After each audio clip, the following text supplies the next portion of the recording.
Hello students, তোমরা সবাই কেমন আছো? আশা করি সবাই ভালো আছো। আমি তন্ময় দা, আর তোমরা দেখছো তন্ময় দার পাঠশালা। স্টুডেন্টস, আজকে আমরা ক্লাস 12 এর থার্ড সেমিস্টারের আরেকটি গুরুত্বপূর্ণ বিষয় পেমেন্ট সিস্টেম নিয়ে আলোচনা করব। এর আগে কিন্তু আমি তোমাদের জন্য এর আগের টপিক গুলো রয়েছে, যেমন বিজনেস মডেল, ই কমার্স, এই সমস্ত বিষয় নিয়ে ভিডিও বানিয়েছিলাম। যদি তোমরা না দেখো তাহলে এই ভিডিওগুলো দেখতে পারো, অবশ্যই তোমরা উপকৃত হবে। এবং আমাদের এই টপিকটি শুরু করার আগে অবশ্যই জানাই যে আমাদের কোচিং সেন্টারে কিন্তু political science, modern computer application এবং জিওগ্রাফির কিন্তু অফলাইন এবং অনলাইন ব্যাচ শুরু হয়ে গেছে, এবং স্পেসিফিক টিচারের মাধ্যমে কিন্তু তোমাদেরকে পঠন পাঠন করানো হচ্ছে। যদি তোমরা এনরোল করতে চাও অবশ্যই ডেসক্রিপশনে দেওয়া ফোন নাম্বার এবং আমাদের যে ঠিকানা রয়েছে জলপাইগুড়িতে গোমস্তাপাড়া নবান্ন সংঘ ক্লাবের নিকটে, সেখানে কিন্তু তোমরা যোগাযোগ করতে পারো।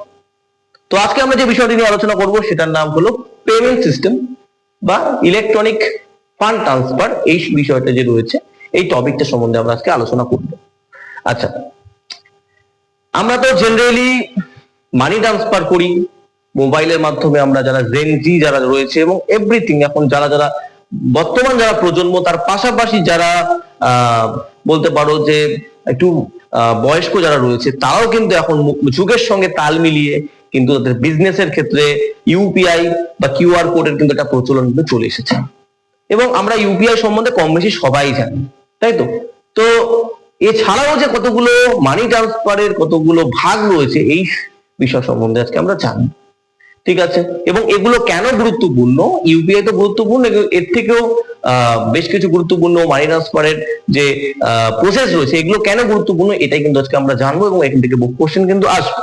যেমন ফার্স্ট অফ অল এনইএফটি, ঠিক আছে? National electronic fund transfer. কি বললাম?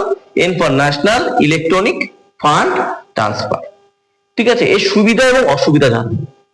তো যদি আমরা দেখি যে এর পুরো নাম তোমাদের পরীক্ষায় দিবে, এর সুবিধাটা কি?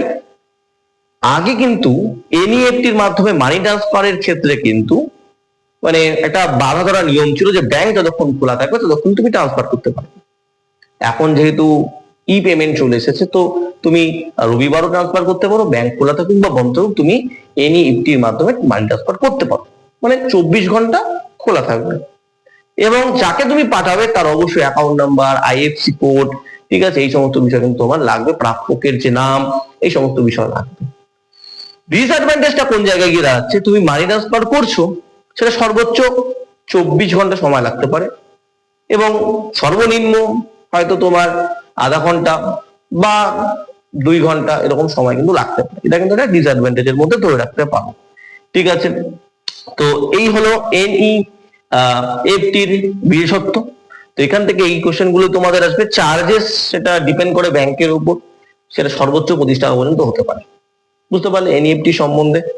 আচ্ছা, নেক্সট চলে আসো আরটিজিএস।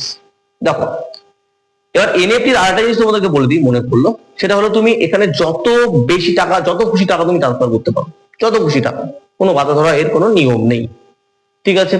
এবং এটা কিন্তু রিজার্ভ ব্যাংক দ্বারা কিন্তু অ্যাফিলিয়েটেড এই প্রসেসটা, ঠিক আছে? নেক্সট চলে আসো আরটিজিএস, ঠিক আছে? আরটিজিএস ব্যাপারটা কি? রিয়াল টাইম গ্রস সেটেলমেন্ট এর পুরো নাম। মানে এনইএফটি তে যে ডিসঅ্যাডভান্টেজটা ছিল যে তুমি আজকে মনে করো 5,000 টাকা কাউকে পাঠাচ্ছ, সেটা 2 ঘন্টা পর ঢুকবে, এখানে কিন্তু সেটা হবে না। এখানে তুমি যে মানি ট্রান্সফার করছো সেটা কিন্তু সঙ্গে সঙ্গেই যে প্রাপক তার অ্যাকাউন্টে প্রবেশ করে যাবে। কোনটা? এই প্রচেষ্টার মাধ্যমে, আরটিজিএস। অসুবিধাটা কি? এটা হলো 2 লক্ষ টাকার বেশি, মানে বড় লোকদের ক্ষেত্রে 2 লক্ষ টাকার বেশি বা বিজনেসম্যানদের ক্ষেত্রে কিন্তু এটা ইউজ করা যাবে। 2 লক্ষ টাকার বেশি তুমি ট্রান্সফার করতে পারো, তুমি যত কিছু এরপর ট্রান্সফার করো, মিনিমাম 2 লক্ষ টাকার বেশি হতে হবে। এটা একটা কিন্তু তোমার বলতে পারো বিজনেসম্যানদের ক্ষেত্রে অ্যাডভান্টেজ, আরাম মানে নর্মাল পিপলদের জন্য কিন্তু এটা ডিসঅ্যাডভান্টেজ। বুঝতে পারলে ব্যাপারটা? এবং এটাও তোমার আরবিআই দ্বারা নিয়ন্ত্রিত, ঠিক আছে? কোনো সমস্যা নেই। আর তুমি 2 লক্ষ টাকার থেকে যত খুশি ট্রান্সফার করতে পারো এবং সঙ্গে সঙ্গে কিন্তু টাকাটা ঢুকবে, ঠিক আছে? পুরো নামটা মনে রাখবে, পারলে তোমরা স্ক্রিনশট নিয়ে রাখতে পারো, ঠিক আছে? আচ্ছা, এরপরে চলে আসো কি আইএমপিএস। আইএমপিএস মানে ইমিডিয়েট টাকা ঢুকবে, ঠিক আছে? তো এক্ষেত্রে কি হয়? আইএমপিএস এর ক্ষেত্রে এটা আরবিআই দ্বারা অ্যাফিলিয়েটেড, তার পাশাপাশি তুমি যে কোনো সময় টাকা ট্রান্সফার করতে পারো, ঠিক আছে, এক্ষেত্রে কি 2 লক্ষ টাকার কম টাকা তুমি ট্রান্সফার করতে পারবে। বুঝতে পারলে? আমার মতো পাবলিকের ক্ষেত্রে ঠিক আছে আইএমপিএস, ঠিক আছে, কারণ 2 লক্ষ টাকা ট্রান্সফার করা আমার পক্ষে তো সম্ভব না। নর্মাল মানে যারা আর কি সাধারণ পিপল যারা রয়েছে তাদের ক্ষেত্রে কিন্তু, যারা বিজনেস সেই রকমের বিজনেস করছে না, তো সেক্ষেত্রে কিন্তু এই মানি ট্রান্সফার পদ্ধতিটা করতে পারে আইএমপিএস। ঠিক আছে, তার মানে কি ইমিডিয়েট পেমেন্ট সার্ভিস। আমি 20 টাকা ট্রান্সফার করলাম, ইমিডিয়েট চলে গেল। আমি 5,000 টাকা ট্রান্সফার করলাম, আমি 2,000 টাকা ট্রান্সফার করলাম, তো সেক্ষেত্রে এই প্রসেসটা ঠিক রয়েছে। ঠিক আছে, আর ডিসঅ্যাডভান্টেজ একটাই যে তুমি 2 লক্ষ টাকা ট্রান্সফার করতে পারবে না। বুঝতে পারলে ব্যাপারটা? যাই হোক, এরপরে চলে আসো ইউপিআই। এটা আমরা সবাই ইউজ করি কম বেশি, ঠিক আছে, কিন্তু এর একটা সমস্যাটা কি, যে তুমি 1 লক্ষ টাকার বেশি কিন্তু এখানে ট্রান্সফার করতে পারবে না একদিনে ইউপিআই তে। ঠিক আছে, এটা লিমিট কিন্তু থাকে। এবং এর একটা সুবিধা হলো কি, যে কোনো bank account number, IFSC code, এই সমস্ত বিষয়ের কোনো দরকার নেই। ঠিক আছে, ফোন নাম্বারের মাধ্যমে যদি তোমার ব্যাংক লিঙ্ক থাকে তাহলে একটা মানি ট্রান্সফার হয়ে যাবে, এবং একটা ইউপিআই আইডি থাকে বা কিউআর কোডের মাধ্যমে মানি ট্রান্সফার, এটা তোমরা সবাই ভালোভাবে জানো। ঠিক আছে, আচ্ছা, ওয়্যার ট্রান্সফার। ওয়্যার ট্রান্সফার কি? মনে করো কোনো একটা দেশ থেকে আরেকটা দেশের বিজনেস হবে, তাহলে তখন যে এটা বিরাট অঙ্কের টাকা, ঠিক আছে, সেটা ডলারে হতে পারে বা অন্য কোনো কারেন্সিতে হতে পারে, যখন ট্রান্সফার হবে তখন কিন্তু ওয়্যার ট্রান্সফার ইউজ হয়। এটা ইন্টারন্যাশনালি মানি ট্রান্সফারের ক্ষেত্রে কিন্তু ইউজ হয়। এতখানি জানলে কিন্তু মোটামুটি তোমাদের হয়ে যাবে। ঠিক আছে, আচ্ছা, নেক্সট চলে আসো এসিএইচ, অটোমেটেড ক্লিয়ারিং হাউস। এটা মূলত ইউএসএ বেস একটা মানি ট্রান্সফার সিস্টেম। এনইএফটি যেরকম ছিল ঠিক একই রকম, শুধুমাত্র এটা ইউএসএ তে এই পদ্ধতিতে মানি ট্রান্সফার করা হয়। এর ফুল ফর্মটা কিন্তু মনে রাখতে হবে, অটোমেটেড ক্লিয়ারিং হাউস।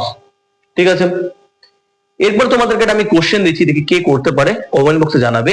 কোন পদ্ধতিতে মানি ট্রান্সফারের ক্ষেত্রে প্রাপকের bank account number, IFSC code, প্রাপকের নাম ইত্যাদির প্রয়োজন পড়ে না বা লাগে না? অপশন আছে UPI, RTGS, IMPS, NEFT. Comment বক্সে জানাও যে কোনটি রাইট অ্যান্সার হবে। ধন্যবাদ।